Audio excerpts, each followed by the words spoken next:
Hello guys, ഇന്ന് നമുക്ക് easy ആയിട്ട് ഒരു തേങ്ങാ ചട്നി ഉണ്ടാക്കിയാലോ. അപ്പോൾ ഹോട്ടൽ രുചിയിൽ എങ്ങനെ തേങ്ങാ ചട്നി ഉണ്ടാക്കുന്നതെന്ന് നോക്കാം. അപ്പം കാന്താരി മുളക്, ഇതിപ്പോൾ നിങ്ങൾക്ക് നോർമൽ പച്ചമുളക് എടുത്താൽ മതി. പച്ചമുളക് സ്പൂൺ, നമ്മൾ മിക്സറിലൊക്കെ ഇടുന്ന കടലപ്പൊരി, പൊട്ടുകടലയെന്നും പറയും, പല നാട്ടിലും പലതാണല്ലോ പറയുന്നത്. അത് ആവശ്യത്തിന് 1 ടീസ്പൂൺ ഉപ്പ്, ഒരു ചെറിയ കഷ്ണം ഇഞ്ചി, 2 കൊച്ചുള്ളി, ഇത്രയും കൂടെ നമ്മൾ നന്നായിട്ട് അരച്ചെടുക്കണം. പേസ്റ്റ് പോലെ വെള്ളം ഒഴിച്ചരക്കണേ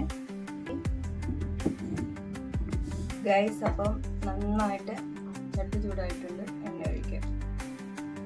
എണ്ണ ചൂടായതിനു ശേഷം കടുക് പൊട്ടിക്കുക.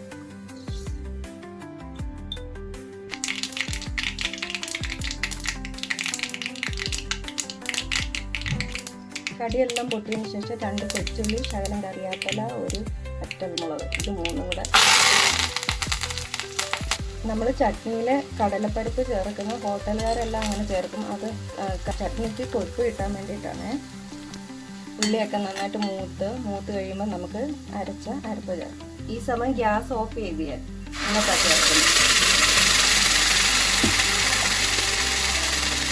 പിന്നെ ചാറ് കലക്കി കുറച്ച് വെള്ളം കൂടെ ചേർക്കാം. നമ്മുടെ ചട്നി റെഡി.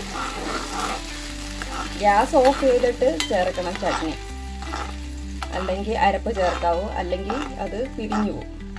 അപ്പോൾ ഈസി ആയിട്ട് ഉണ്ടാക്കാൻ പറ്റിയ ഒരു ചട്നിയാണ്. എല്ലാവരും ട്രൈ ചെയ്ത് വെക്കണേ. ബൈ.